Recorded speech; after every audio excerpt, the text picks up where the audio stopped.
Welcome to the Boneyard with Steve Robertson. As always, I am your good friend and host, Steve Robertson. Here on the Victory Monday edition of the Boneyard. Yeah, how about that? Man, it feels so good to win.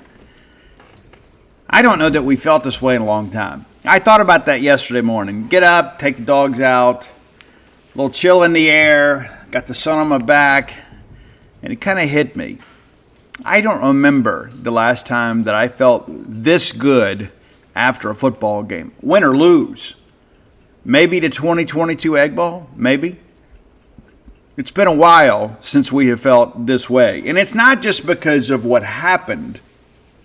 It's because of what we now believe may be possible, right? We expected to show some improvement this year. I have said throughout the summer that I felt like the most important game on the schedule was Arizona State. And now we've won that game. And so why was that game so important?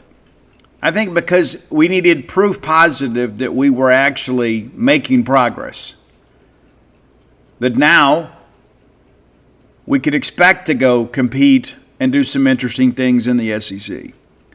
Arizona State has some SEC-level talent, and Mississippi State stood up, won the game, should have won it worse, but the reality of it is we won.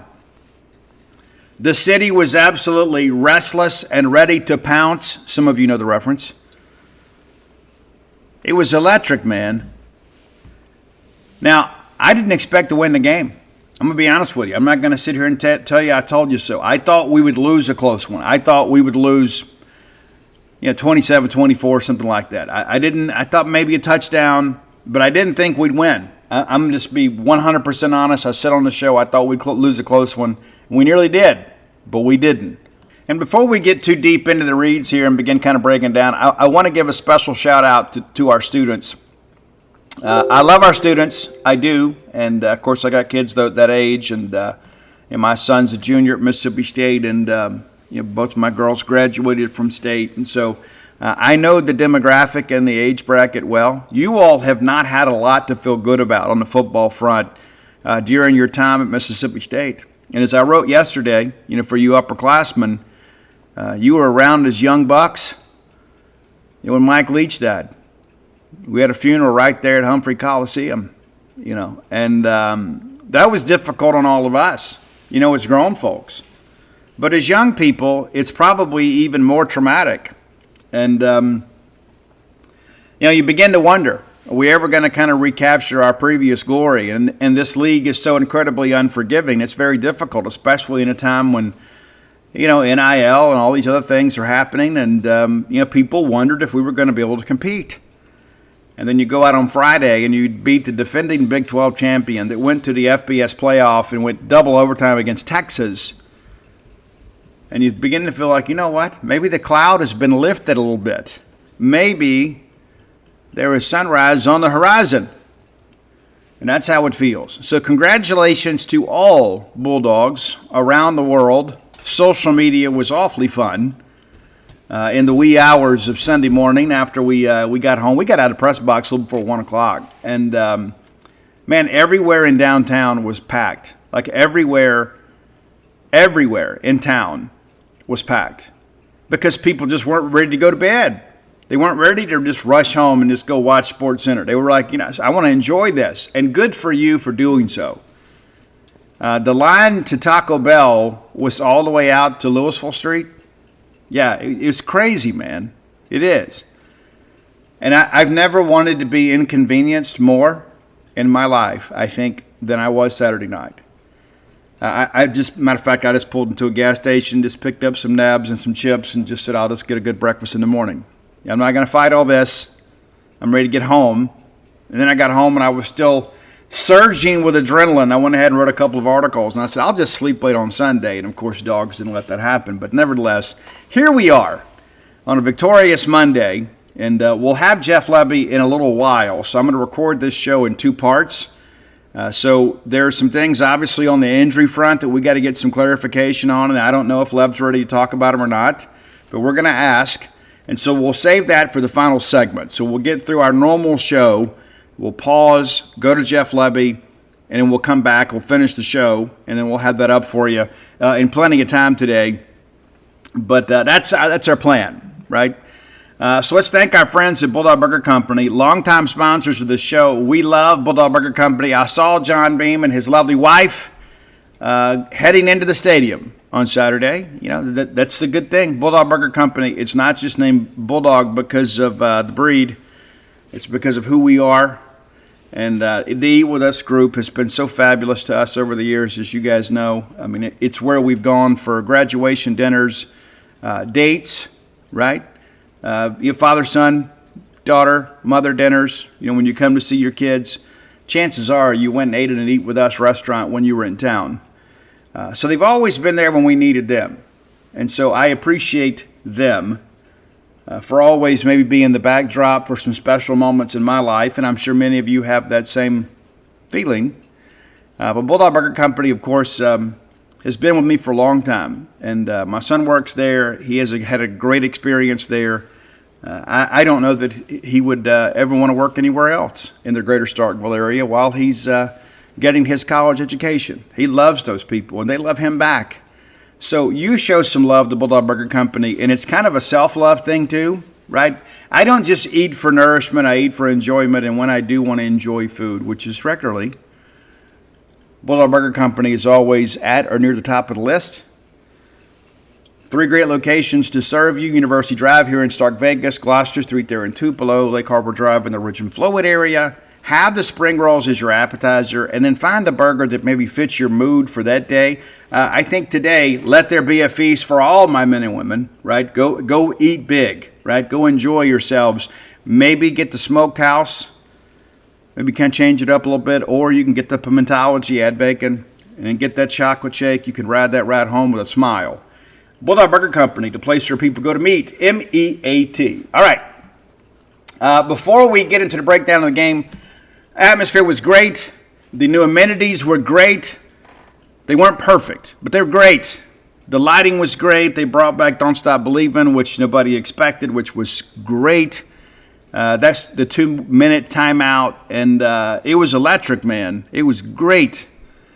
Now, that understood, we still got to fix this sound thing. We do. Some of you guys say, hey, it was better in my section, but a lot of people said it's just kind of muffled. Guys, we're on press row, and sometimes I can't hear what the official is saying. I have no idea what's happening sometimes. So that's something that we're aware of, right? Mississippi State is not oblivious to that. We did add like some more subs and things like that, so, as you've noticed, a lot of bass. But yeah, that's not perfect. But the stadium looked great. The stadium looked clean. I thought the LED lights were incredible, and we're only going to get better with that, right, as we kind of learn more about best practices and things of that nature. I mean, it's a new toy, right, so we got to figure out what kind of makes it sing. But it was great, and I think those that were in attendance enjoyed that too. A lot of people that said, hey, we didn't make it to the game, but, man, on TV it looked remarkable. And, guys, I'm going to tell you, it did. You owe it to yourself to get there. Of course, this weekend kickoff at 5 o'clock against Alcorn State. Not sure how much nighttime we get. But, yeah, you need to turn out. And there will be plenty of tickets available this weekend. And my hope is there's some demand because you guys want to come see all this stuff and see your quality football team. And nothing was better as far as enhancements go than the Mississippi State football team. All right, let's jump into it. Of course, Mississippi State, as always, its recent tradition dictates Mississippi State opens on offense.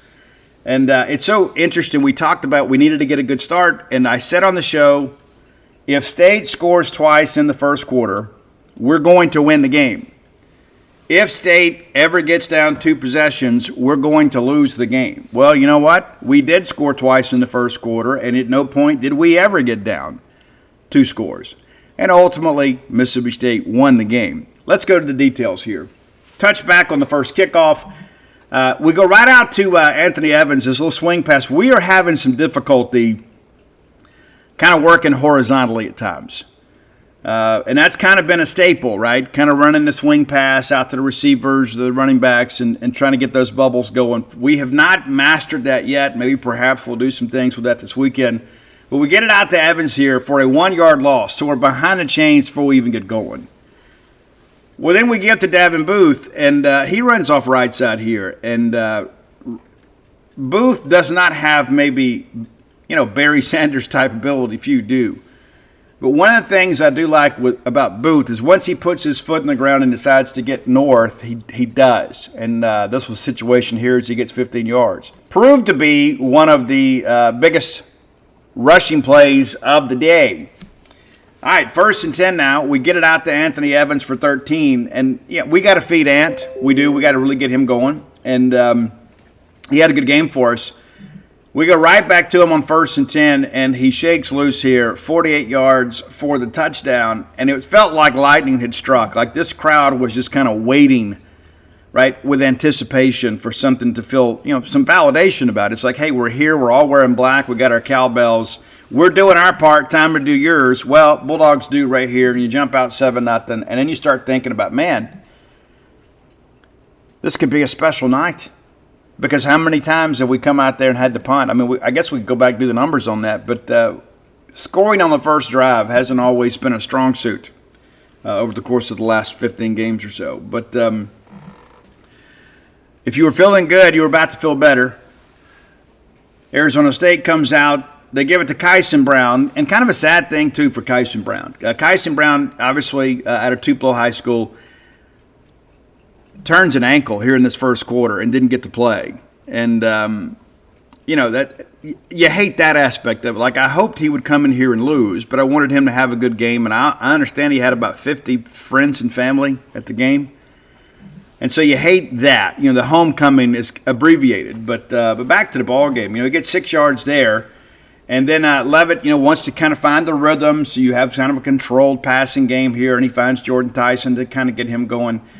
Jordan Tyson proved to be the only receiver from Arizona State that caught a pass. And it's pretty evident that Sam Levitt is too reliant on him, and I think that worked to Mississippi State's advantage. First down on the play is Will Whitson and Jerron Manning make the tackle there. Now, 1st and 10 from their 35. It's incomplete. They try to get it out to Malik McClain. That's incomplete. And there were a couple times, too, where they may have had receivers open and Levitt just kind of misfired. This was one of them.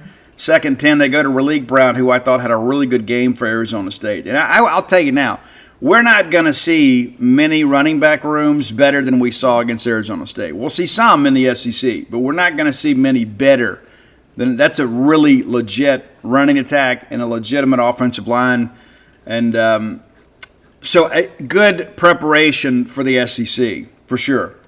All right, so 3-yard gain there makes it 3rd and 7. And then it's incomplete to Jaron Hamilton, and that's a guy they've been really wanting to get involved. They take a shot here, and what I thought was interesting, and to me, this is like a lack of film study or perhaps ego. You can decide what it is, but you got Jaron Hamilton paired up on Kelly Jones. It's like your first shot of the game, you're going to go test Kelly Jones, who was absolutely outstanding for Mississippi State. There was zero chance of this pass being completed unless Kelly Jones just fell down. All right, they get ready to punt. Canyon Floyd was the Big 12 Special Teams Player of the Week last week. His first punt, 22 yards. Absolute shank job. And I thought we had a chance to get there and block it. All right, State doesn't take good advantage of this favorable field position. The drive begins at the State 40. We get it out to Brennan Thompson for 14 yards, and you think, okay, here we go. We're fixing to go ahead and go up 2 scores. We go to Fluff at the middle for 1. Back to him on 2nd and 9 for 7. I thought he really did a good job kind of moving the pile here. And on 3rd and 2, Shapen gets flushed and then runs ahead, and we're short here. And then we decide to go for it again. And on 4th and 2, kind of a similar situation. And we're trying to kind of like leak Fluff out of the backside and then swing it out to him, and he gets caught up in traffic. And to be honest with you, if we don't have a better check down situation there, the play design's not really good. But Blake leaps ahead, and he's short. I didn't think it was really that close. I know some people were kind of booing and kind of cheering here. But this is a situation here where we kind of left some meat on the bone. You're in plus territory on 3rd and 2, and you use both the 3rd and the 4th down play, and you net a yard. If we're going to be who we want to be, we got to be able to convert on 3rd and 4th and short, and we didn't in that situation. And I think even though we dominated the first half, that was a situation there where we probably could have done more. Great series here by the defense coming up. They really did a good job, especially in that first half. Of course, things kind of changed a little bit in the second half. But so we get the punt away. It's 1st and 10 from their 37. Raleigh Brown, nothing. Big Calvin Dinkins. Good to see Calvin get a little run out here now. Good to see him healthy. 2nd and 10, they take a shot again to Malik McLean, and it's incomplete. 3rd and 10, they go back to him, and guess what? Zachary Tillman in his face forces the errant throw, and it is a 3-and-out with no yards gained for Arizona State. Canyon Floyd gets off a 46-yard punt, a little bit better here. However, because it was a longer punt, Anthony Evans was able to get a quality return here, and 20 yards out to the State 37. So, again, we're in good field position here, and you just need some good things to happen. Well, they didn't here, and give the Arizona State defense a little bit credit here. So we run Booth up the middle, and it's stacked up for a 2-yard loss. 2nd and 12, we run it again. We get a yard, and on 3rd and 11, incomplete to Aiden Williams. And we end up having a punt. 45-yard punt there for Ethan Pulliam, who I think is probably your best distance punter. I think the numbers kind of show that. And it takes a little while to kind of get used to punting against actual rushers because you're not going to run the risk of getting your punter injured in practice. So it takes a little while to kind of acclimate. But, back-to-back kind of fruitless drives here for State. You get the quick start, and then your next 2 drives combine net 23 yards. That's not great. Not great, Bob. All right, so we're midway through the quarter here, and, kind of got them backed up a little bit here. It's their 37. Brown in the middle for nothing. Oh, I've already done that drive. My mistake. So, another short drive here. Great job by your Bulldog defense. Kyson Brown up the middle for 5. Levitt then incomplete to Jordan Tyson. On 3rd and 5, they go back to him again, and it's Kelly Jones again making the play. I thought Kelly Jones really flashed in this ball game. I thought it was absolutely outstanding the way that he played. That kid made some money in that ball game. It's one thing to do it against Southern Miss. It's another to do it against Jordan Tyson, who is considered one of the best wide receivers in the college game these days. Canyon Floyd, 40-yard punt this time. We fair catch it at the State 36. So, we're kind of winning the battle of field position here, but we got to find a way to cash in. And we had, again, another opportunity here, is even though some good things happened, some better things could have. But we're not going to be too critical after back-to-back poor drives, and then we have a scoring drive here. So, ball at our 36. Shapen gets it out to Anthony Evans, who gets 15 yards on the play. Now we're across midfield. We throw it out to Sam West. They listed as a PBU by Adrian Wilson. That was an absolute rocket thrown to West. He didn't make the play there. And we're going to need Sam to help us. We truly are. 2nd and 10, we give it to Fluff, who gets 7 on 3rd and 3. This kind of goes back to what we were talking about. If we're going to be who we want to be as an offense and have the identity of a physical football team, you got to convert on 3rd and short. Well, on 3rd and 3, we do. Fluff runs up the middle and then drags a couple of guys for a yard to make it 1st and 10 at the Arizona State 38. Fluff up the middle for 7. However, there is a penalty as they are offsides. We elect to take the penalty and make it 1st and 5, and then Booth runs for 4 to bring it 2nd and 1. Booth again for 7 to move the sticks. 1st and 10 now at their 22. Booth finding some success on the interior, gets inside the 20 after a 3-yard gain. All right, 2nd and 7, and this whole sequence is when things kind of got out of rhythm for us. I think the stoppage of play hurt us a little bit. But on 2nd and 7, we get it out to Brennan Thompson, who had a knee on the ground. Initially, they didn't see it and made it like a 1st and goal situation. At their 7, of course, they go back and change that to make it 1st and 10 at the 12. It was the right call, but it's makes it a 3rd and 1, right? And Shapen gets loose and gets the 1st down. So now it's 1st and goal at the 10. And we didn't bog down here. Right? We didn't bog down. They made some plays and we did some bad things. And this is one of them. This is registered as a sack. It's not it shouldn't have been. First and 10, Shapen is flushed to his right, has a chance to throw the ball away. He doesn't. And he runs out of bounds. So we lose 4 yards. Now it's first and goal from the 14. Then we kind of tried to force it in there a little bit to Anthony Evans. And, Montana Warren makes a play. He was a guy that I highlighted last Sunday as a guy to watch. Pretty good player. Now it's 3rd and 14. We get it out, try to get it out to Evans, and just didn't work out. In addition, then we get ready to kick a field goal, and it's a false start on us. And so, everything seemed to be kind of going our way. They had the review, gave them a chance to kind of, recuperate a little bit, kind of refocus their efforts. And they hold us to a field goal here. And that's the thing I think about. Like, if we go in here and go up 14-0, what does that mean in the totality of this game? A lot of things happened. We really, really, really kind of misfired there. We left some meat on the bone. I think it's fair to say. But it's 10-0. And the Bulldogs have now scored twice in the first quarter. As your good friend and host told you, that's probably a key to victory. Proved to be the case. But there was a lot of drama left to unfold. And again, your Bulldog defense makes it stand up. Raleek Brown tries to return this kick, and your Bulldog coverage units were there. They get him out of bounds just short of the 15-yard line. It was a bad decision. I understand just trying to make a play and spark something, but it was a bad decision. Early in ball games, you just got to make the football play. That was not a football play. That was a selfish play. 1st and 10 now from their 14. Levitt runs off the right side for a dozen, but it's called back. Max Ionaker, who they were a little bit worried about injury-wise, is flagged for holding. Now makes it 1st and 17 at the Arizona State 7. Raleek Brown at the middle for a 1-yard loss, and that runs out the quarter. And so now, you guys are doing great. You're thinking, hey, we're up 2 scores. We got them pinned back deep. We start the second quarter at the other end. They bring in Kanye Yuta, who was really good for them. He was arguably the best player at Army last year. Transferred to Arizona State. And again, just kind of adds some depth and value to a running back room. With Kyson and Raleek Brown, I thought he was really good. He's up the middle for 6, which, you start working through this and you're backed up. You're just trying to really kind of give yourself some room to punt.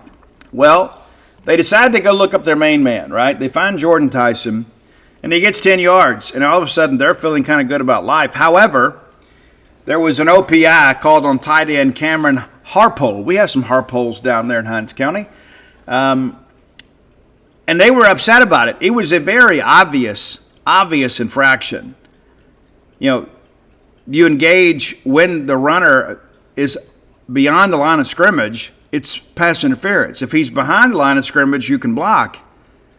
Well, this tight end just kind of takes off, and then it was an easy call. They were upset about it. They shouldn't have been. They should have been upset about the fact that he committed pass interference, not that a flag was thrown. And then there was kind of a weird thing on this 3rd down play. It's like some people didn't know the snap count. I think some of this is because they were backed up in the student section. And so Will Whitson knifes through, and it's a huge sack of 14 yards. And then on top of that, they're getting ready to punt from their 4 and get a delay of the game, which makes it from the 2. But give Canyon Floyd a lot of credit. 56-yard punt, absolute boomer. Great effort. And Anthony Evans returns at 11. So State now in plus territory across midfield at the Arizona State 47. You got to make it hurt, right? I mean, this is the situation. You've been winning the battle of field position. You've been playing a lot of the game at or around midfield or beyond. You got to make it matter. We're incomplete to Seydu, and we just kind of had somebody was on the wrong page. It's an option route. Seydu read one thing, Blake read the other, and so it looks like a wild incompletion, but it's just 2 guys being on the wrong page. And then we decided to take a shot. And kind of a Willie Mays type catch. Brennan Thompson doing a great job of tracking his football. And this is one of the things I plan to ask Jeff Levy about today. Man, the ball placement on this and Blake Shapen is absolutely elite. He gets him in stride, throws it over that back shoulder. Just crazy good play on both ends. They initially call a chop block on Fluff, but they pick up the flag. And they should have picked up the flag. And I'm going to say one thing that can be somewhat critical of some of our fans. Guys, we don't have to apologize for success. And I don't know if it's a self-esteem issue or if it's a PTSD issue or you've just been beaten down over the years. We do not have to apologize or excuse our success. People are like, oh, well, yeah, it should have been chop block. Well, the guys that officiate the game said otherwise. Seydoux was not engaged with the blitzer when Fluff cut him. It's not a chop block. I know they wanted it to be one, and maybe you feel guilty about us having a little success because maybe you're uncomfortable with that. And if that hurts your feelings, then so be it. But we don't have to excuse or apologize for being successful. And now we're up 17-0. I think some people just want the internet cred. Whatever. But nevertheless, 17-0. And then we get the fair catch. And we have a chance for the kill shot here, right? Guys, you think it's 17-0, but guys, there's still just under 13 minutes to go in the first half. There's still plenty of room. And even though we have left some meat on the bone, I think we can all agree State should probably be up 4 scores in this game. But here we are. Leavitt complete to Raleigh Brown at their 19. It's a 2-yard loss. Jalen Smith and Diego Brumfield, and I thought Brumfield played well. He gets maligned by our fans all the time. Kid had a good game. Makes it 2nd and 12. Leavitt, frustrated, having trouble. I think he was one of his first 7 for 4 yards. Just decides to just be an athlete. Just kind of being that small-town Mississippi quarterback. It's like, I'm a one-read guy. If Jordan Tyson's not open, I'm just going to run. So, Coach, just call everything rolling to Jordan's side. I'll throw it to him if he's open. If not, I'm just going to go run. And that's basically what they did. That's an offense that just it'll work on Friday night. It's not going to work consistently on Saturday nights. All right, 2nd and 12. Leavitt runs for 10, obviously. 3rd and 2. Now they go back to Raleigh Brown, who gets 9. Now it's 1st and 10 at the 42. They go back to Brown off the left side for 4, and then Leavitt off the right side for 7. Moves the sticks. It's 1st and 10 now, plus territory. They give it to Brown, and Zachary Tillman and Brilo Lanier show up, sticking for a 1-yard loss. And then we get Leavitt again. Deontay Anderson, very athletic play here. And it's very hard to get a guy like Sam Leavitt on the ground, and he does it in the pocket. Now it's 3rd and 18, and again, Leavitt clearly frustrated. If you know anything about body language, you can see this is a guy that's just ready to get it over with. And he throws it up, and I don't even know who he was throwing it to. They list the intended target as Jaron Hamilton. There was a better chance of you or I catching that football. That ball was just thrown into no man's land. And then Javen Williams, the very first portal transfer for this class, a guy that a lot of people thought would just be a special teamer, makes a pick. Yeah, gets the pick here. Goes down pretty quickly. And great job by Brandon Jennings kind of getting a hand in the face of Leavitt here and kind of being close enough where he couldn't really step into the throw. Just kind of on a wing and a prayer. That prayer was not answered.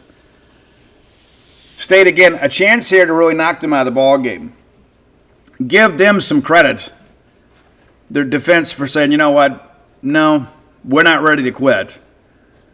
Booth off the right side, no gain.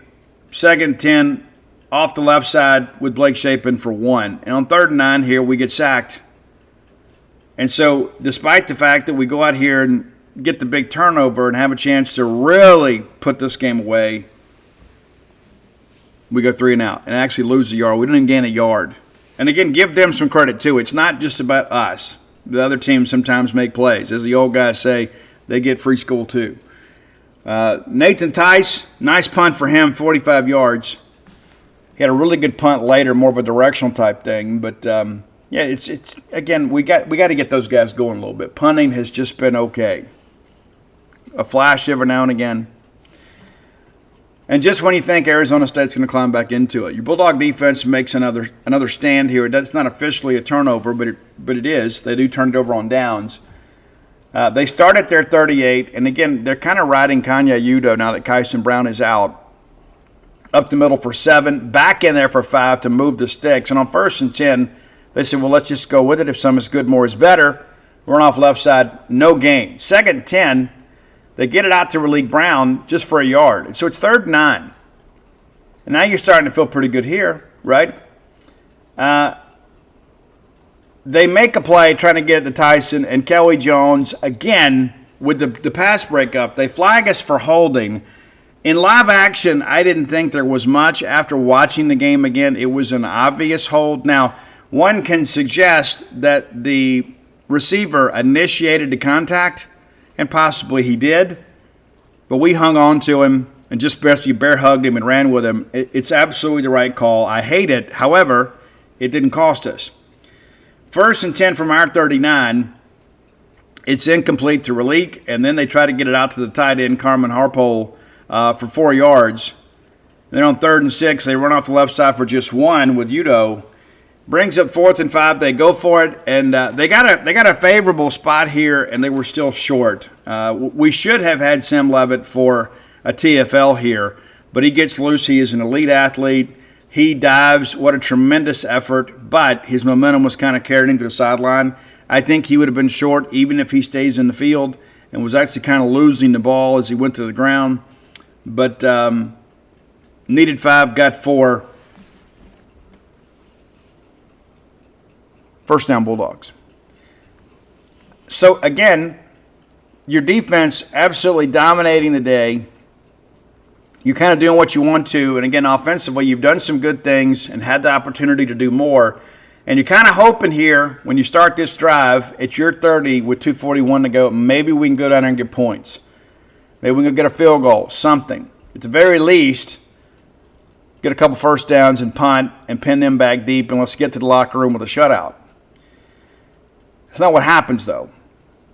All right, we get it out to Evans here for 3. And on 2nd and 7, we try to get to Seydoux again. Seydoux was just kind of a non-factor in this game.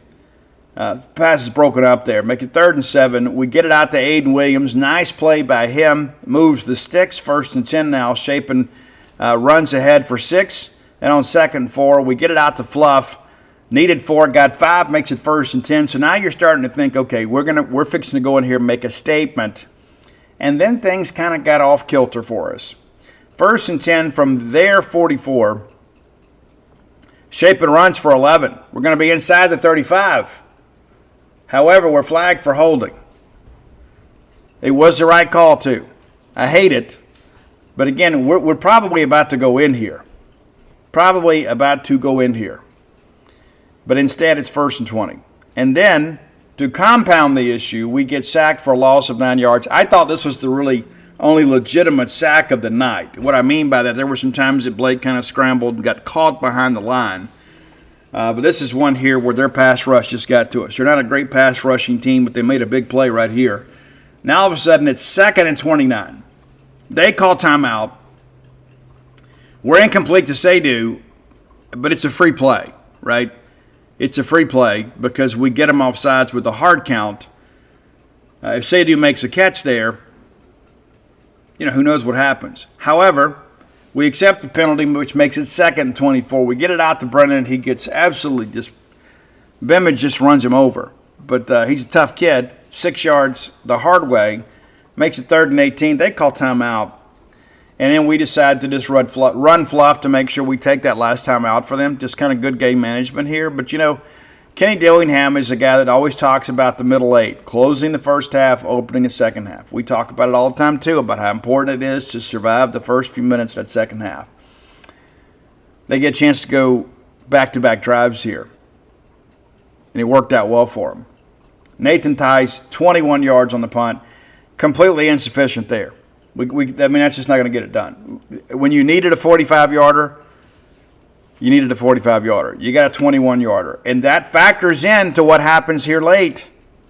You get a good punt here and pin them back inside the 20. It might actually change the complexity of the game because every play matters. And again, rather than them being pinned back, they're at the 33. So, you're a couple first downs away from a long field goal. We help them a little bit with that. And again, State had done everything right. Again, a couple things on offense here. A couple of punts that maybe should have been better. A couple punts that were really good. But that's one right there that, everybody makes mistakes. I get it. I'm human too. But that was a very significant play in this ball game that I don't think's been talked about enough. All right. Sam Levitt was born to run the 2-minute drill. And what do you do to get going? You got to get that first one, right? You got to get a completion, get a first down, kind of get everybody excited. And it was an absolute bullet, man. I mean, he rifled this ball in there 23 yards to Jordan Tyson. And now it's 1st and 10 at the State 44. Again, go back to that punt.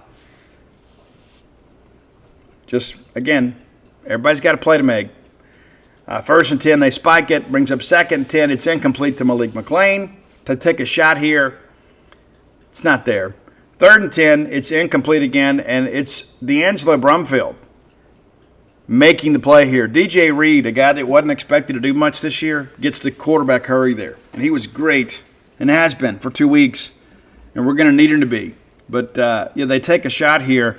We actually have him bracketed, but it's Diego that undercuts the route and bats it down.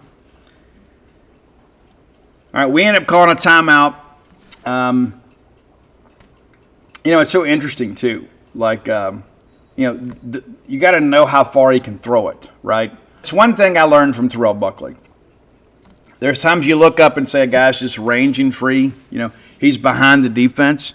If the quarterback can't throw it far enough to get there, the guy's not technically open, right? It doesn't matter how deep you are if the quarterback can't get it. And I think in some ways, maybe when we call timeout here, that's one thing we should have kind of figured out. Just kind of a bang-bang play, but it happened. So it's 4th and 10, and then they get a false start, which makes it 4th and 15, takes it back to the 49. I don't know that he's got the arm to get it there. I don't. So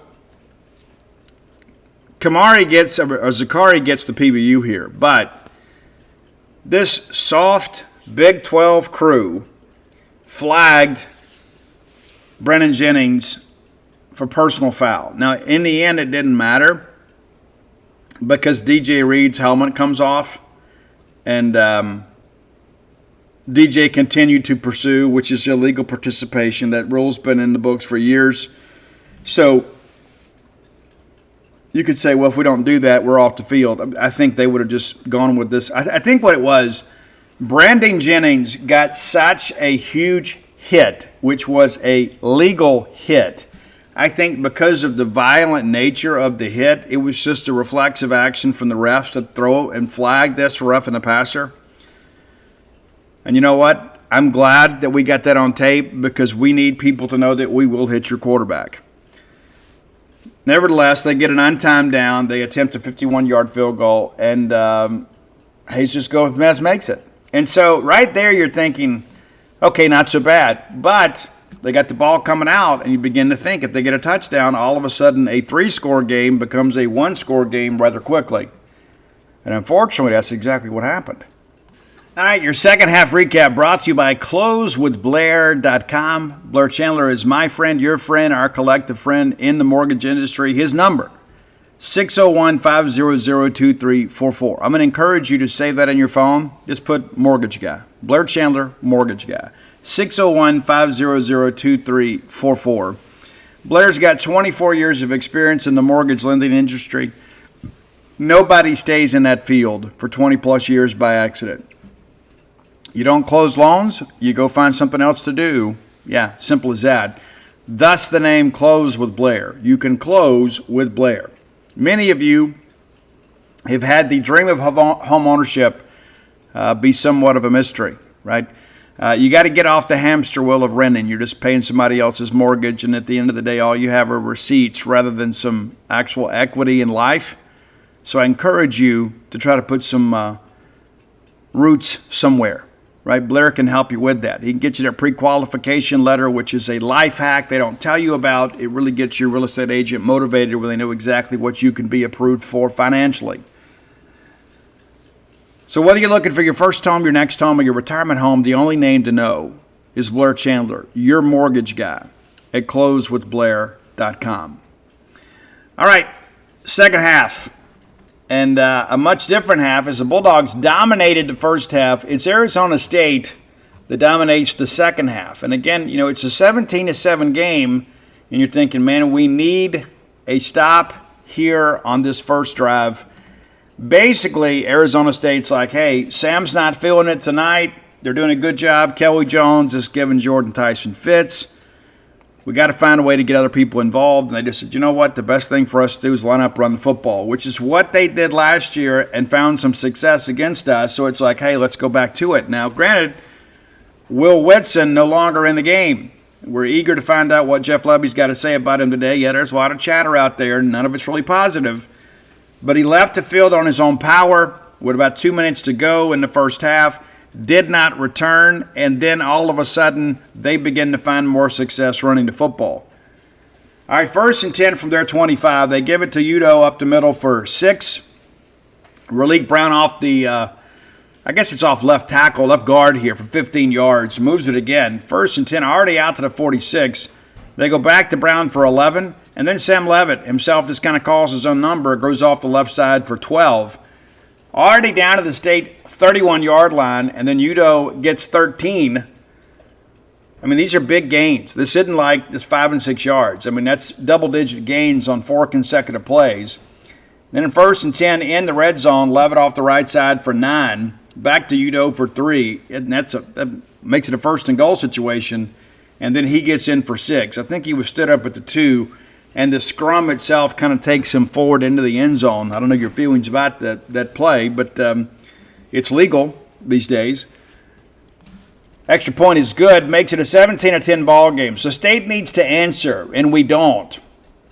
We take over at our 25. We're trying to get the running game going, kind of shorten the game a little bit. Booth up the middle for 1. Then we're incomplete to Mosley. They credit that as a PBU. And we need J-Mo to get going. And 3rd and 9, Chapin is flush, runs ahead for 3. We've got a punt again. Ethan Pulliam, 44 yards, good punt here. No return, back to the 27. They have all the momentum right here. And your defense stands up and makes a play here. Defense gets the ball back for the offense. You do at the middle for nothing. Great play by Trevion Williams. 2nd and 10. They get it to Raleek Brown. It's 11 yards, first down. 1st and 10 now at their 38, and this is where State really kind of begins to stiffen. Raleek Brown gets 3, and on 2nd and 7, Calvin Dinkins knifes through. Great job by Dink. Just kind of watching those pulling guards, and he shoots a gap. He's in the backfield, and it's a 5-yard loss, which makes it 3rd and 12. Very significant play in this ball game. They try to get it out there to Jordan Tyson, and I thought he had it for a second, and it kind of bounces loose, and then Jerron Manning absolutely unloads on Jordan Tyson. They didn't show it on the broadcast, but when he stood up, he was not steady on his feet. Big lick, for sure. 4th and 12 now, punt away 45 yards, out of bounds at the State 19. And so here we are again. You've got momentum back. The crowd's engaged. Everybody's doing great. And so we get it to Fluff, who's off the right side for 7. Brings up a manageable 2nd and 3. We get it out to Evans, who gets 6. And right now I'm thinking, okay, this is kind of the defining drive. We'll find a way to go get separation and probably demoralize them a little bit. On 1st and 10, we're complete to Thompson for 2. And on 2nd and 8, Chapin off the left side for 5. Makes it 3rd and 3, and we talk about it. If we're going to be who we want to be, you got to convert on 3rd and short. Well, rather than run it, we get it to Evans, who gets 6. Now you're approaching midfield. 1st and 10, we take a shot to Aiden Williams. There was a little contact there, and Ramar Williams got in the backfield and kind of impacted to throw some. They didn't throw a PI. I thought they shouldn't. Just 2 guys making a play, and the throw wasn't exactly on target. So it makes it 2nd and 10. Fluffton gets 9. I thought we actually had the first down here. They make it 3rd and 1, and then we have 2 players guilty of false start. They tag Anthony Evans. He wasn't alone there. So now instead of it being 3rd and 1, it's 3rd and 6. That changes your play call a little bit. And on 3rd and 6, we're incomplete to Thompson, broken up by Javon Robinson. And on 4th and 6, we decide to go. Now, we're probably just going to take a delay game penalty and punt. However, we do a hard count. They jump. Cannon snaps it. We take a shot here, and it's incomplete. And it's a turnover on downs. Honest to goodness, I wouldn't have tempted fate. I would have just punted. That's the football play. But I'm not a college football coach. But that really, I think, rejuvenated them a little bit. And what do you know? They cash in. We give them the short field. Raleigh Brown off the right for 4 on 2nd and 6. They're complete to Tyson, who gets it near the state, inside the state 25, and on 1st and 10, Brown again for 3, back to him for 4, makes it 3rd and 3. They get it complete to Tyson at the state 14, and he pushes ahead there down to the 11. Now it's 1st and 10, deep in the red zone, and Udo goes for 3. And so you think, okay, well, we're probably best case scenario. If we can hold for a field goal, it's a win. Doesn't work out that way. Diving catch by Jordan Tyson. I thought they should have reviewed it, but after seeing the broadcast, it's pretty apparent to me that he did have it as he broke the plane. He comes out of the end zone with it, but he did secure the catch at the goal line. So there was no malfeasance there. Extra point's good. Now we're tied. And now, how many times in our lives, as Mississippi State fans, have we been in a scenario? It's like, hey, we had the lead. I think the last time that memory serves me correct, the last time that we had a double-digit lead and loss was 2022 to LSU. I think that's correct. So it's been a while. But there was this malaise, and you could feel that, like, oh, my gosh, here we go again. We needed to get a drive here. We get a little bit, but not enough. We're complete to J-Mo at the 30, and on 2nd and 10, we get it out to Anthony Evans for 9, which makes a manageable 3rd and 1. And then what do? We give it to Booth, who gets 4. Good hard running there. 1st and 10 now, shape at the middle for 1. And on 2nd and 9, he's complete to Ricky Johnson, who fights ahead for a dozen yards and across midfield. And you think, okay, the answer is coming. At least a field goal here. And on 1st and 10, take a shot to Brennan Thompson, just kind of overthrow it just a little bit. Very similar to that first touchdown. Throw just not quite there. And on 2nd and 10, we go off the right side for 1. 3rd and 9, we're incomplete to Evans. And we punt. Nathan Tice, good job here. 44 yards. Really the best punt of the night, I think, because of situationally where things stood. But now it's at their 4. And you're feeling pretty good here, right? You think, okay, surely they're not going to march the length of the field. Well, they nearly do. This is one of those drives here where they did what they wanted to, but in the end, the Bulldogs kind of bowed their backs and made some big plays in the red zone. But it starts off well enough for Arizona State as Udo off right guard for 11. They go back to him for 12. That's 23 yards on just 2 plays. They go back to Udo for 2 more, makes it 2nd and 8. They bring in Brown to kind of give him a break there, and he needed it. Off the right side for 9, moves the sticks. 1st and 10, Brown for 6, and on 2nd and 4, they got Udo back in. Again, I think he was a difference in the ball game for them. He gets a couple. 3rd and 2. You got to be tough here, and we were just 1 yard here. Bingley Jones and Zachary Tillman combined. They go for it on 4th and 1. And a lot of people would maybe question it. Why do you go from that out in their midfield? Kind of a similar situation. They convert. He gets 2 yards, probably closer to like a yard and a foot. But he does get sufficient yardage to move the sticks. Back to Brown for 6. Makes a 2nd and 4. Brown again gets 2. Brings up a 3rd down. And then they get flagged for false start. And you think, this is the crucial mistake right here. This is a chance for State to get the football back. And on 3rd and 7, what do? Well, you go to your guy, right? 3rd and 7, you're not going to run the football. You're not going to, unless it's just a quarterback improvisation or whatever. But 3rd and 7, they make a great throw to Jordan Tyson. They had him paired up with Diego Brumfield. They get the matchup they want. They exploit it. Great catch by Tyson. 1st and 10 now at our 36. Brown up the middle for 7. And then this is one of the most defining plays in this ball game. Raleigh Brown breaks loose here. And it looks like he's going to score. It ends up being a 26-yard gain as Diego Brumfield makes a tackle, basically just kind of a shoestring tackle right there at the 3. They're feeling it. The thing about this play that is so significant is you got to give yourselves a chance. Some people are thinking just let them score. Well, we get done next to nothing on offense. It's a very dicey proposition. You got to give yourself a chance. We make a tackle here. It's 1st and goal. They give it to Udo, and who else, right? Runs ahead for 2. Isaac Smith, Bingley Jones combine on the tackle. We take a timeout.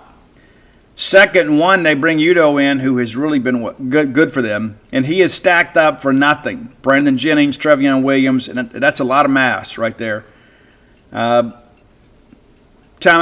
on the play. And it's interesting, like our notes are wrong here, but they had a guy whose helmet came off. A lot of people thought we had 4 timeouts. We did not. We didn't. We ended up having to burn a timeout that we shouldn't because we had the wrong personnel on the field. But nevertheless, that 4 timeout situation, we burned all 3, but there was a helmet that came off, which, of course, is dead ball. 3rd and 1, Udo again, and Nick Mitchell knifes in there and doesn't actually – he was credited with the tackle, but he didn't make the tackle, but he knocked them backwards, and then next thing you know, the cavalry got there. Malik Sela also gets a half tackle on that. If you go back and watch that, DJ Reed nearly got that football out.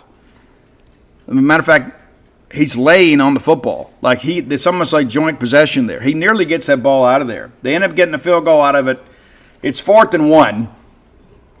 And then they squib it. We get a chance to – Maurice Williams runs it out there to the 23. And it doesn't take us long, but, man, I tell you what – how many times have we been in this situation where you think, and we got to go put a drive together to win a ball game, and then we don't do it? More times than not, these kinds of things don't happen to us very often. All right, 1st and 10, and our clock management here was, questionable. 1st and 10, we get it to Booth, who gets 9. I mean, you really want to get the sticks there. I mean, he made a great effort, just couldn't quite get there. 2nd one, clock's running. We're complete to Anthony Evans, who gets 9 yards in the 1st down out to the 41. You're thinking maybe we can get in position here for Kyle Ferry to tie this thing up. I mean, basically, you get across the 50, you're in Kyle's range. 1st and 10, Shapen gets flushed, dives ahead for a yard, and that eats up about a dozen seconds or so.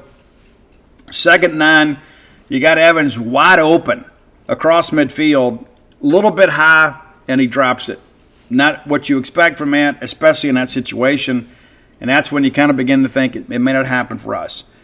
And then Brennan Thompson's like, fam, I got you. 3rd and 9.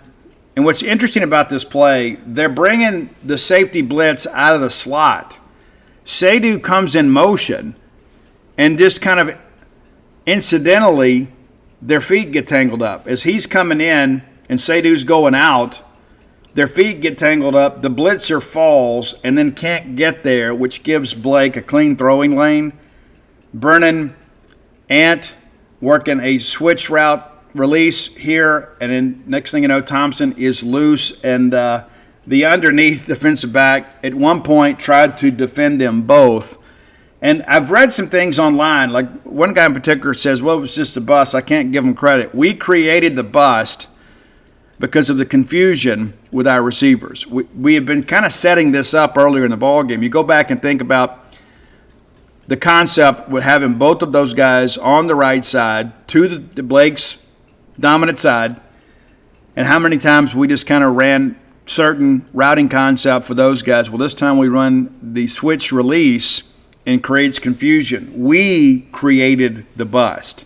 They didn't give us anything. Good play by your Bulldogs. The throw is up.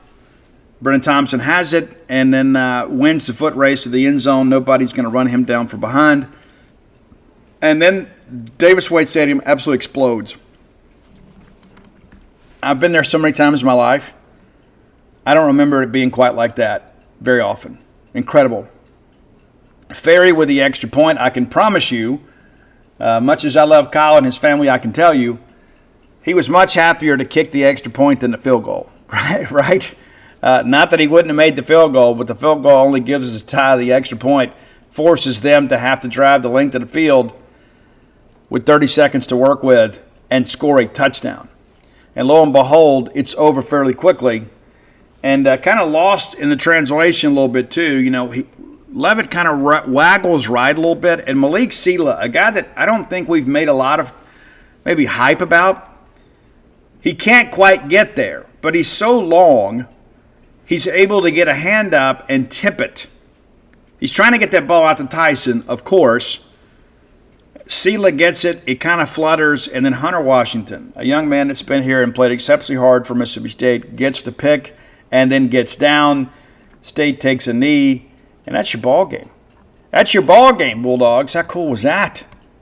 One that we'll remember for a long time. Let's quickly go through the numbers here, and then we'll get into our top 10 list. And remember, this show is going to be recorded in, segments. So we'll get done with this, and then we'll head to Jeff Lebby's press conference and get some information about maybe some of these injury rumors that are out there too.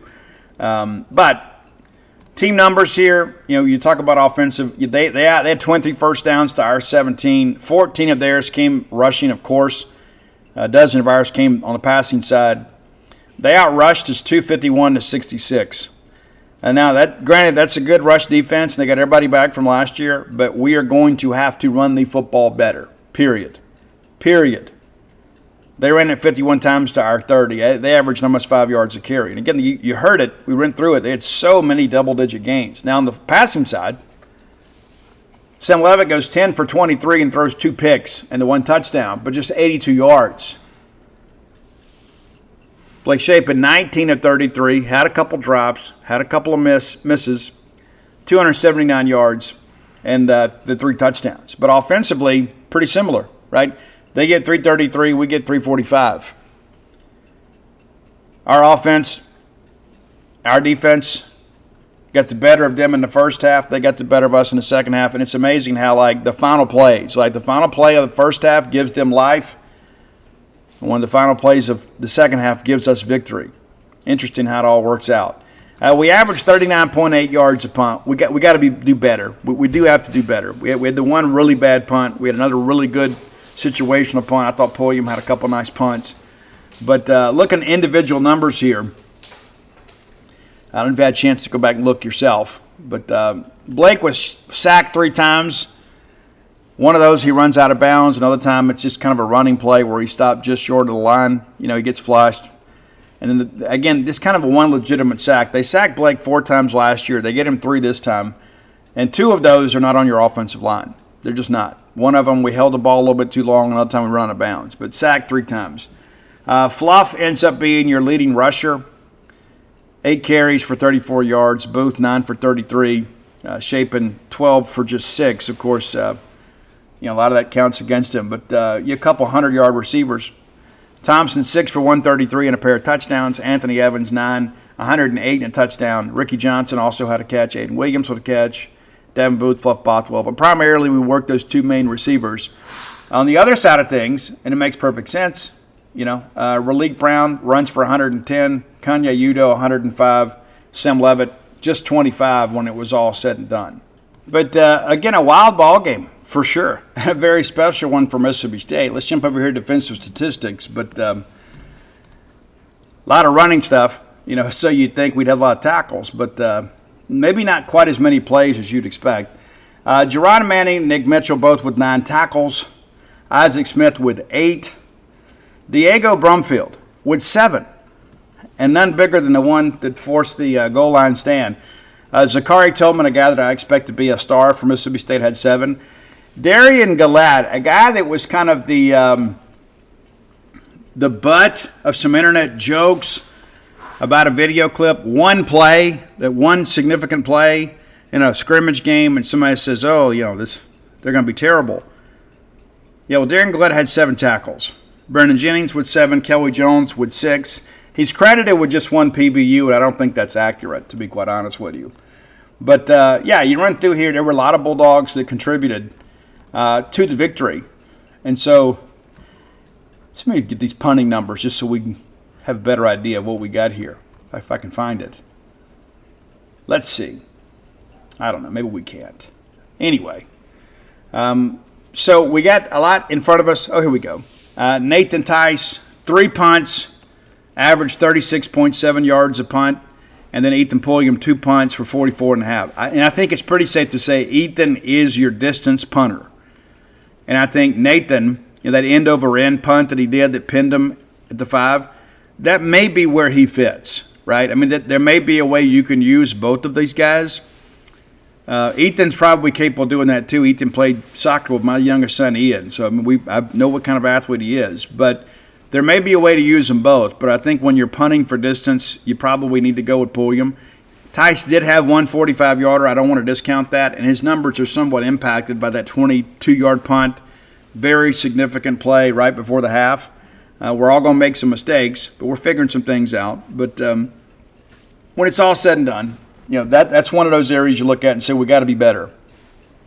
We have to be better. Kyle Ferry, 1 for 1 with a 37-yarder. We made the level of difficulty a little more enhanced with a unforced error that backed him up 5 yards. So that's your ball game. We'll be back with your top 10 list. All right, top 10 list brought to you by Kalito Guitars. Kalito Guitars, that's a Mississippi State guitar shop. Not just a guitar shop, but they specialize in string instruments. Based out of Lake Jackson, Texas. You can go by the showroom and see them. You can. Next time you're in the greater Houston area, I'd encourage you to go by and just take a look around. Speaking of taking a look around, visit the website because you need some incentive, right? You got to remind yourself that you're working for more than just paying the bills and the mortgage, right? Raising kids. I mean, it's just sometimes that's what life consists of, but you need to have some goals. You need to have a little pot of gold at the end of the rainbow. And maybe you're not a great player. I'm not a great player, but I love playing guitar. I do. It's very therapeutic. There's just something special about just kind of getting out there and just hammering out a couple of power chords, and you just get jacked. You do. And it feels good to kind of create something. That's a thing I think about too sometimes. I like to play along when I can. I'm not a real technical player, but I can play along a little bit. But it's the only way you get better. It's the only way you get better. And sometimes you need better instruments. And so what I would encourage you to do is go visit Kalito Guitars. Now, they've got some special offers over there on the right-hand side. Got 3 tabs for special offers. If you are an acoustic player, if you prefer to play acoustic, I like to plug in the amp and just kind of rock it out a little bit. But you can find, Guild is a great acoustic brand. You can find, got a couple of Guild guitars on special right now. They got a Guild DS240E, black, regular price $900, it's $650. They've got a Guild DS240 wine red guitar, a beautiful guitar. It looks almost maroon and white. So if you've got a player in your family that's a bulldog, and maybe they're a country music person, I don't know. Maybe you can get them a Mississippi State guitar. Regular price $765. They got it at $549. Now, by being a listener to this show, that entitles you to some savings. Promo code BSR. Beautiful Steve Robertson. That gets you 10% off your purchase. That gets you no sales tax unless you live in the state of Texas. That gets you free shipping. And it gets a 5% donation to the Bulldog Excellence Fund. That is a great incentive to do business with them. Not to mention, they're Bulldogs. We need to keep business in the family whenever we can. Delivery day for my Steve Vai signature guitar is Friday. Absolutely cannot wait. I may show up at the game Saturday, just bloody fingers. I may, because I can't wait to play. I got the book festival in the morning, but I may, bang out. I might just stay up all night Friday night and just kind of rip on it some. But you need that level of excitement in your life too, right? So, and here's the thing. You need motivation to practice. Sometimes you make an investment in your improvement. You say, you know what? I've spent some money here. I've made an investment in getting better. I need to practice more. I'm telling you, I feel better when I'm making music, even if it's just for me. Even if it's just for me, just kind of sit down and figure out a part, one of my favorite songs, or whatever. There's YouTube videos out there and tutorials on everything. So be sure and check it out. Kalito Guitars. Become a better guitar player or ukulele player or violin player or fiddle player, whatever you want, and make Kalito Guitars your one-stop shop for all your stringed instrument needs. KalitoGuitars.com. All right, we're going to be quick because we don't have a lot of time left.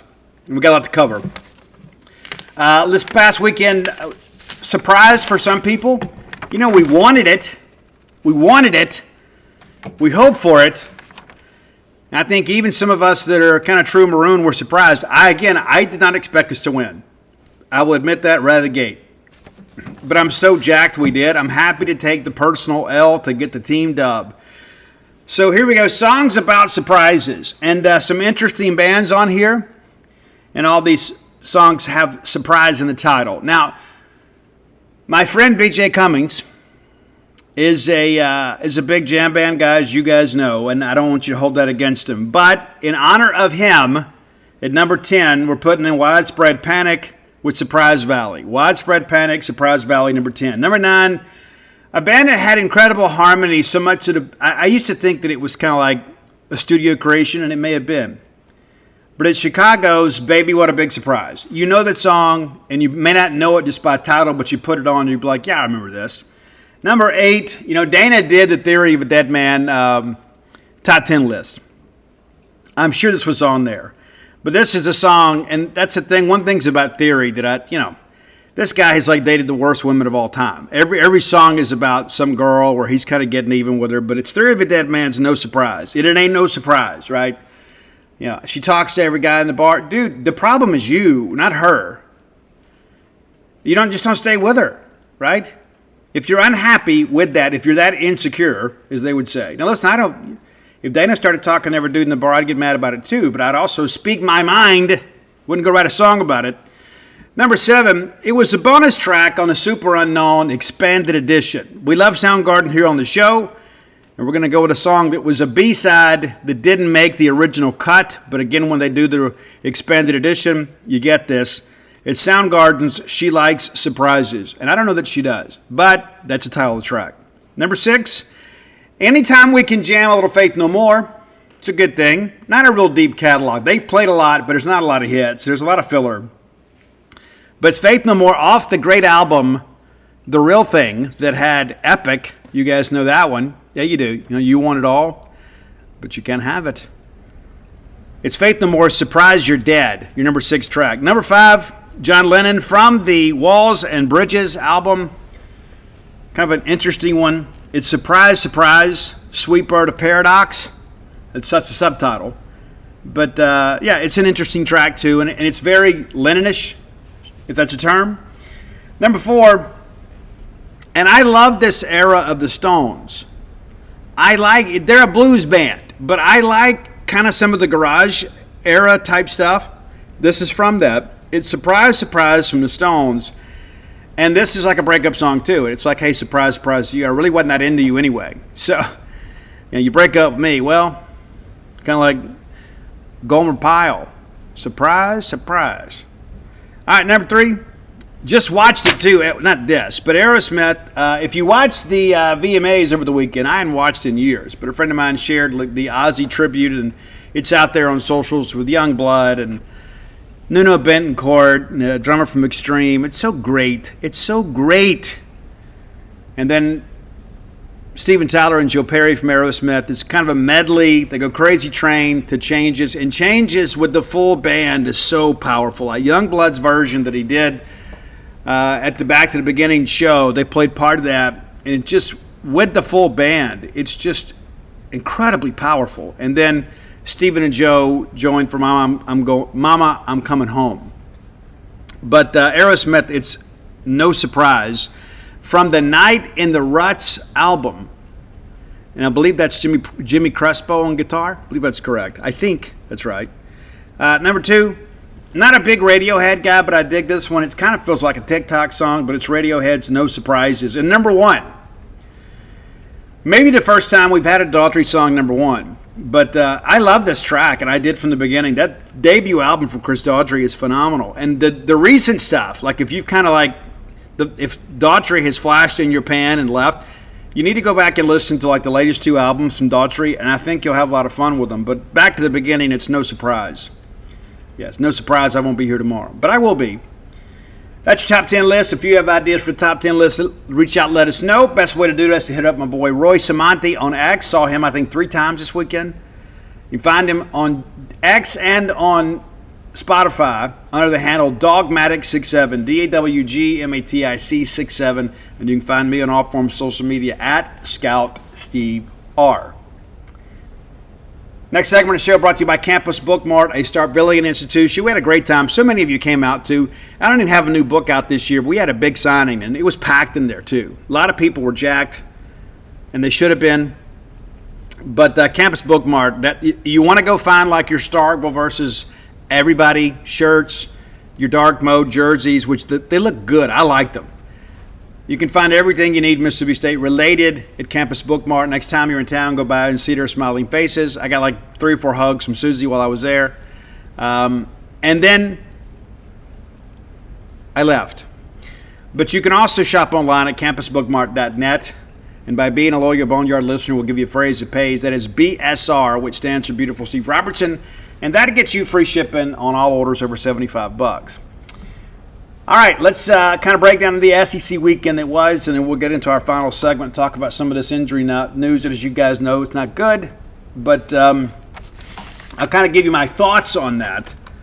And I was told yesterday that we had some bad news coming, but it wasn't confirmed. They were just kind of working through tests and options and things of all that kind of stuff. You know how it goes. And they need to be careful with injury information. Even though we feel like, hey, we're a part of all this, I get it. I understand it. But looking back at the weekend it was, I felt great about LSU after that game against Clemson, but they barely beat Tech, 23-7. So they win but don't cover. And it's interesting. It really, they were never in jeopardy. It was a 10-0 game at the break, 17 after 3. They won it 23-7. And Brian says in postgame that Sonny Cumbie and his staff outcoached them. I don't know if I want to say that. Yes, you're 2-0. And Garrick Nussmeier goes 26 of 41. If you throw the ball 41 times and you only get 237 yards passing and 1 touchdown, and you win by 16 against Louisiana Tech, tough. Austin Peay covers against Georgia. Kind of a business-like approach if you're Georgia. They win 28-6, but it is 14-3 at the break. Hey, you never know what's going to happen. And maybe Austin Peay is going to be really good this year. Wouldn't that be great for Chris Parson? Chris, go have a big year, get back in the portal, find your way to a Power 4 team, make some jack. Good stuff. But Georgia, 2-0, ranked 4th in the country. Again, 28-6 winners. Texas also didn't cover. And I don't care what anybody says, this whole thing about they're not worried about Arch Manning and his arm, saying that he's not hurt. The trajectory of some of those passes would suggest that he is. And I don't know Arch. I'm not going to pretend that I do. 19 of 30, 295 yards and 4 touchdowns. I got a couple more weeks to get right. But they didn't cover again. 38-7. So Texas kind of been a bad beat so far in college football. South Carolina, another weird game. Like, they actually trailed 3-0 after 1 to South Carolina State. 17 there in the second, and then they blow it open in the third and win the game 38-10. Another bad beat. Of course, Mississippi State wins 24-20. And talk about bad beats. Can you imagine? And listen, I like Scott Strickland a lot. I do. And Scott's been known to listen to the show. But they lose at home to South Florida 18-16 on a last-second field goal. And, man, this was just a messy game. The Bulls did such a great job kind of letting Florida know that they weren't there to play Florida's game. They were going to make a messy game, and they did. It's 9-6 at halftime. You talk about a snooze fest. And then South Florida, 9 points in the third. What a crazy game, right? So it's 15-9. Heading to the fourth. Florida scores and takes the lead, and it's like, okay, we're not going to cover, but at least we're going to win. The spread was 17.5. At least we'll get out of here with the dub. No. South Florida puts a late drive together. Brown, the quarterback from South Florida, makes a nice run, gets them in the field goal range. They kick the field goal. They win 18-16. Have you seen the video of the South Florida coaches running out of the box, passing the Florida coaches? And you know as well as I do, every one of those Florida coaches are thinking, we're getting fired. Not today, though. Scott Strickland does make a statement. And the fact that you have to make a couple of statements about your coach within less than a year, that's probably a sign you need a new coach. If the AD's having to go out and make these statements, your football program's not in good position. We all knew that Florida shouldn't have been ranked 13th, but they still should have beat South Florida. Maybe Oklahoma's better than I thought. I picked Michigan to win. It was 14-0 at the break. Michigan gets 13 there in the third, makes a bit of a game of it. It's a 21-13 game going to the fourth. Oklahoma makes it a two-score game with the field goal. And Mateer wins SEC Offensive Player of the Week, 270 yards and a touchdown. And so there you go. Big win for Oklahoma. Utah State. Told you those Aggies may cover, but I picked A&M. They didn't cover. Weird game. I think I went 8-7 against the spread this past week. But Utah State, 22 points, and it was quite a game for a quarter. And then A&M gets 20 in the second. It's 30-6, and you think, yeah, they'll just run away with it. But no. Actually, Utah State wins the second half, 16-14. Pretty good game though for Reed, though, 19-28 for 220 yards. 3 touchdowns. Mario Craver, 5 catches for 114 yards and a score as well. Ole Miss and Kentucky, we picked Kentucky to cover, and thank God they did. We wish they would have won. They did cover there, and kind of a bad beat for some of those that bet on Ole Miss because Kentucky kicked a late field goal down 10 to extend the game, right? I mean, they're not just worried about all that stuff, but 30-23 is your final, and Kentucky, for the longest time, it felt like they were just going to kind of muddy this thing up and find a way to win. Big second quarter for Ole Miss, but they get to the break 17-13. And then it's like 20-20. It's just kind of a wild thing. Ole Miss finally gets a little separation. Simmons not really living up to the hype to this point, and we expect, again, we talked about it's a weird thing. 13-24 for 235 yards and 2 picks. Yeah, Lacey's having to do a lot of not Kyron Lacey, but Lacey's doing a lot of the heavy lifting, 28 carries for 138 yards. But, Ole Miss wins. They don't cover. Tough one ahead. Alabama, really, really, really, really excited, if you're Alabama, to get back on the field. Ty Simpson, 17 of 17 passing for 226 yards and 3 touchdowns as Alabama rolls over Louisiana Monroe 73-0. You had to have it. You had to have it. Deere, running back, you know him, 5 carries, 76 yards and a touchdown. Tennessee, 72-17 winners over East Tennessee State. No problem there. Aguilar, 23 of 31 for 288 yards, a couple touchdowns.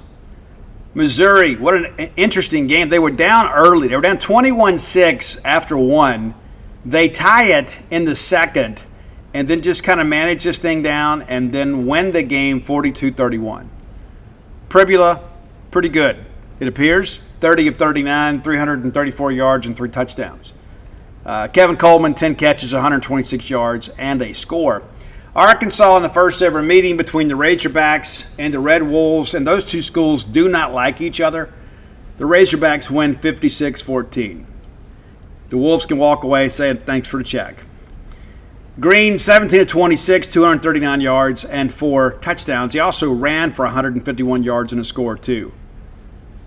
Auburn handles Ball State, no problem there, 42-3. Better throwing day for Arnold, too, 24-28. You know, he didn't throw it exceptionally well against Baylor. He had a good game through the air, and they're going to have that element. They're not going to be able to just depend on a quarterback run and navigate through the SEC.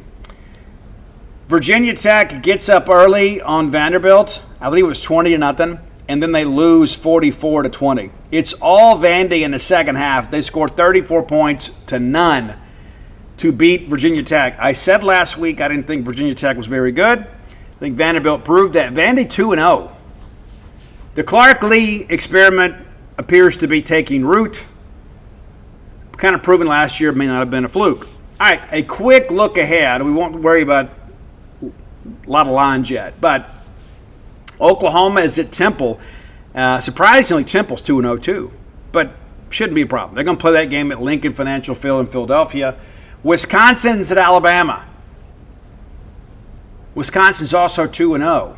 I don't know if you've kept up with the Badgers, but that could be an interesting one. Could be. I don't know if they've got the athletes, but granted, they've played Miami of Ohio and Middle Tennessee State. Remember, Middle lost to Austin Peay in week 1. But Wisconsin's only allowed 10 points. 10 points. So maybe their defense is really good. Maybe. Hadn't really played anybody, but not giving up much. South Alabama's going to be at Auburn. Shouldn't be a problem there. Georgia and Tennessee, that's the marquee game of the week. That'll be your 2:30 ABC game. Going to find out just what Tennessee has. And for that matter, maybe Georgia too. Louisiana is at Missouri. Missouri coming off the rivalry game. You know, UL Lafayette, they were a lot better under Billy Napier. And I still think Billy wasn't ready for that job. But UL loses week 1 to Rice 14-12. And then they get McNeese 34-10, an FCS opponent. I expect a blowout here. UTEP is at Texas. That's going to be a big one. And Arch, again, they're not covering. They got a big spread again this week. But, we'll see what happens with the Miners. Of course, Alcorn State's at Mississippi State. No line on that game. Arkansas is at Ole Miss. I've always said that this is never a good matchup for Ole Miss because Sam Pittman and those guys are a power run team. But last year, Ole Miss had the bodies up front that were athletic enough and big enough to make a difference. Ole Miss a 9.5-point favorite at home, but it's going to be interesting to kind of see. I don't know that either team has really been tested, but I would say Ole Miss has probably been tested more. The road game at our home game at Kentucky against our road game against Kentucky, but again, football's about matchups. Florida's at LSU. Now, right now you'd say, well, LSU's ranked 3rd, and Florida had an embarrassing loss. They've been in a situation before. It's tough to go to Baton Rouge and win, but Louisiana Tech kind of made it interesting. Florida may be able to make it interesting. Going to be interesting. Texas A&M's at Notre Dame. Yeah, and I don't know what to expect from Notre Dame. They're 0-1 on the year. A&M's 2-0, but they haven't played anybody. Eastern Michigan's 0-2. They'll be at Kentucky. It'll be good for Kentucky as they try to find a way to get bowl eligible. They're not projected to be a bowl team, but that's one you're counting. Vanderbilt is at South Carolina. That is a great night game. So since we are at home, and you think, man, if we hustle through this ball game against Alcorn State, we may be able to get home to catch the end of the Vanderbilt-South Carolina game, which should be a lot of fun. South Carolina, 5.5-point favorite. That's your quick first look ahead at the weekend. So we'll see how things kind of play out between now and then.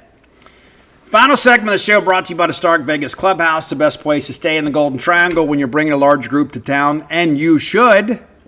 Yeah, you should. We say it all the time, we don't get together enough, and we don't. So let's make some plans. I've stayed there. It is great. It is better than you think it is, and you think it's great. But even the pictures and the excitement of it all, you're going to be very happy when you make this trip and make these plans. They've renovated it. Again, 6 bedrooms, 2 bath, the full-service kitchen, the wet bar, the back porch area, the fire pit area.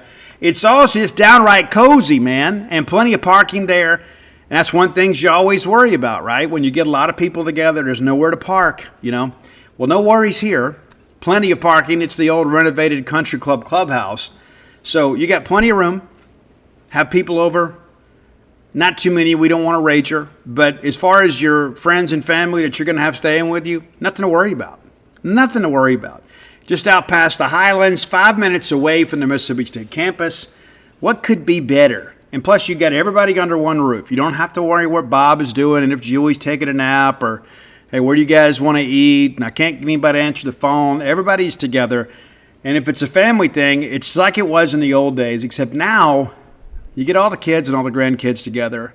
And mom and dad, they deserve that. You do too. You'll be glad you made some memories. So Google the Stark Vegas Clubhouse. When you do, their Facebook page auto-populates. You can see all the pictures of all the amenities available to you and your guest. You can also see some booking options. Now, you can go Airbnb or VRBO. That's up to you. Maybe you've got a credit. I don't know. I can give you a credit if you don't have one, but you've got to book through the Evolve website. Promo code BSR and the number 10. BSR10 gets you 10% off your stay. Yeah. Great place to stay at a discount. just 5 minutes away from the Mississippi State campus. Go out and make some memories at the Stark Vegas Clubhouse.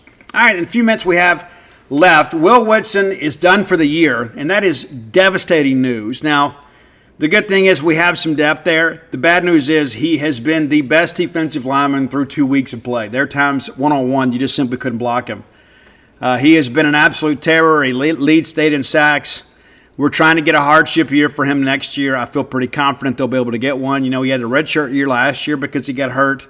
Completely unrelated. It's a non-contact injury. And then that's the worst kind, right? You know, it's nuts, man. It is. But Jeff Lebby announced today that he and Blake Steen are both now out for the year. Both will now have season-ending medical procedures to put themselves in a good position. Both should have the ability to come back next year. We'll see how things go. But, yeah, that's not good news. It's a tough price to pay. You know, that's the game of football. It's a very physical game. It's all part of the deal. So that's where we stand with that. People have asked a little bit about Jeray Bledsoe. Jeray did go down, big number 92. I understand it's an ankle situation, but it's fine. Now, we may sit him this week. You got Alcorn State coming in, so this is a week you can kind of get healthy. And I no disrespect to Alcorn State, but that's just kind of the reality of where we are. My hope is that let's play the first team up till halftime, and then we can play everybody else in the second half. Give Luke a quarter, give Camario a quarter. Get some of these younger guys. They got 4 games to work with without burning a red shirt. Everybody who dresses, I hope, gets to play this weekend. I hope the game allows that to happen. And the main thing, we want to win impressively, and get out there healthy, period. And we got to refine some things, too, in this running game. We got to figure out the perimeter passing game a little bit better, too. There are some things that we need to work on, and this is the great week to do it. Now, Northern Illinois is coming in next week. You expect to win that game, but anybody that's just saying, oh, it's just Northern Illinois, you're kidding yourself. You are absolutely kidding yourself, and we'll talk more about them next week. But this is not a scenario where we can just kind of show up and go through the motions and expect to win a ball game. They had 3 players that transferred into state, and so they're going to be jacked. They're going to be jacked to play us, and why wouldn't they be? You know, their coach even made a comment, not necessarily about our guys, but he made a comment that, hey, how many of these guys that transferred out of our program are going to play? He goes, I'm eager to see how much they want to play, how much they're going to play at their new teams. And that really hadn't been the case. It's true. You know, when I got Neve Sanders and Ray Thomas and I can't remember the wide receiver's name now. But the reality of it is that, hey, if you're the coach at Northern Illinois, you say, hey, listen, I know what these people are going to tell you, but look what happened to these guys. You know, so we need those guys to play and play well this week. They have not been world beaters this year. They beat Holy Cross 19-17 in week 1. And then they go to Maryland, and it's a 13-9 game late, and then Maryland puts them away 20-9. I don't know how good Maryland is, but they're not scared to get out and go play games. As you guys are well aware, they beat Notre Dame last year in South Bend. So that's a coaching staff that clearly has good culture. But before we get to that, we got to take care of Alcorn State. And we certainly expect to. We played them twice back in 2010 and 2013. The combined score in those games, Bulldogs 100, Braves 23. And they're struggling, too. They're 0-2. You can go read the first look column over at genespage.com. You can also sign up for, 60% off the annual subscription price right now. So we encourage you to do that. If you hadn't done so, go to dutynoblebook.com. You can get signed copies of all my sports titles. That's Flim Flam, Alpha Dogs, Stark Villains, Dogpile, and The Dude, of course, along with the personal memoir, When the Bottom Falls. And it's interesting, too. A lot of my female readers, they gravitate towards that book, and I've had a lot of people kind of reach out about that particular book. Maybe you will, too. Come float with us at True Rest Float Spa of Starkville, 662-268-7601. You can speak directly to my lovely wife, Dana. She can answer any questions. She's a registered nurse, and so you can have the opportunity to speak to her about any potential medical issues you have that could be alleviated or at least helped with a float. Floating has changed the lives of many. Maybe it would for you, too. If you've got chronic anxiety or pain, it may be able to help you. If you're a person that just needs a reset, we may be able to help you too. We've helped many others. So we encourage you, come out and float, enjoy the fun of that. And again, if you want to float this weekend, We have this past weekend, we had a lot of like out-of-towners that same situation. You need to make sure that you book ahead of time. She may be able to handle 1 or 2 walk-ins now and again, but you need to plan ahead of time. Again, that's 662-268-7601. Hey, let's get out of here. Busy show, right? We'll be back with you guys on Wednesday. This will be up, obviously, before your 5 o'clock drive. But until next time, let's all live our lives in a way we make more friends than enemies, and people can see a difference in the way we live.